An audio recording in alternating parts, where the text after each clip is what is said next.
So I believe the Bible, I'm a Bible guy. But I understand in this room that there's some people that are on the journey that you're like, I'm not a Bible guy yet. I'm loving Jesus and I love the community, so what? Well, I would then try to appeal maybe beyond just the biblical narrative of truth and try to appeal to just truth.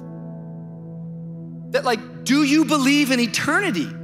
Because I think there's good proof to believe in eternity even without Revelation 21, 22, and even without the story of Jesus. I just wrote a few of them down. I just want you to jot some of this stuff down because maybe you're on the journey today and I just want to encourage you. I think one reason why we can believe in eternity is because, well, matter cannot be destroyed. That's kind of fascinating to me. That matter and energy, which makes up any kind of physical thing, that it cannot be destroyed is what science now tells us. Instead, it just changes its atomic structure. So when Jesus says, if you believe in me, you shall not die, I don't just have to have faith for that. I can look to science and recognize as they put my body into the earth, the matter of who I am continues to live. Where does it go? What is that? I think it's a proof of eternity. I think that you're hardwired for eternity. You can go to almost any people group on the earth. People that don't believe in the Bible, people that don't even necessarily believe in God, yet so many people groups believe in an afterlife. They got different language for it, they got different frameworks for it. Why is that? I believe it's because we are hardwired with eternity. Ecclesiastes chapter 3 says it this way: He has put eternity in their hearts.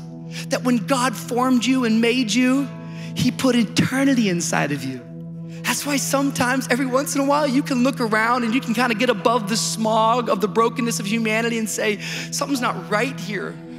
I was created for more, and it's not necessarily more like a bigger job or a bigger house. It's like there's something deeper here. There's something significant here. That's why when people die, what do they go looking for? They go looking for hope. How many have come to me that never gave their life to Jesus, that never lived a life obedient to Jesus, but when they have a loved one die, who do they go call? A pastor. What can you tell me about what is to come? What can you tell me about my loved one? Where are they? What's going on? I got these questions. It's because you're hardwired for eternity. But what about just the very word agape? Agape is the Greek word for love. I think love, in fact, it's taught about in philosophy, is one of the great philosophical arguments for eternity. Like, honestly, like doesn't make any sense. There is no social utility or Darwinian explanation or evolutionary idea. Like, how is it that someone could die in the past and now they're dead, but I still love them in the present? If you study evolution or if you study survival of the fittest, that has no benefit to you. If they're dead, they're dead. But you've lost someone before and you don't say, I loved them, you say, I love them. My grandfather, he passed away, he was my hero. When I talk about him, I don't say, I loved my grandfather. I say, I love Papa. Why? How does it? See, love is immortal. This lines up with Song of Solomon when he writes, many waters cannot quench love, rivers cannot wash it away. We can't explain love. We can't articulate love. I don't know why I carry them with me. What does that have to do with survival of the fittest? That makes me weak. That makes me sorrowful. That makes me grieve. But it's a trace of an eternal God at work in our lives. I wrote this last one down. I think this is a fun one. I just believe it. I believe it. Maybe eschatology is not the good on-ramp for you today.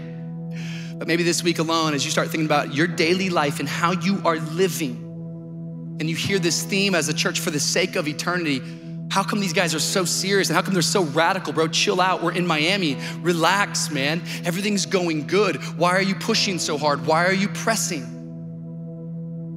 Maybe my explanation doesn't suffice for you, but maybe just this thought is, maybe it's because we are a bandwagon humanity. This to me is a great proof of eternity and an afterlife. Bandwagon humanity, what is it? It's that every human being on the earth wants to be associated with winners and not losers. You do, like just We're hardwired that way. Like, yo, like I want to associate with winners, not losers. Like, what's the most sold baseball hat of all time? New York Yankees. Why? Because the New York Yankees win. And people want to wear a winning team. You ever notice that like when your team wins, you say, we won. But when your team loses, you say, they lost.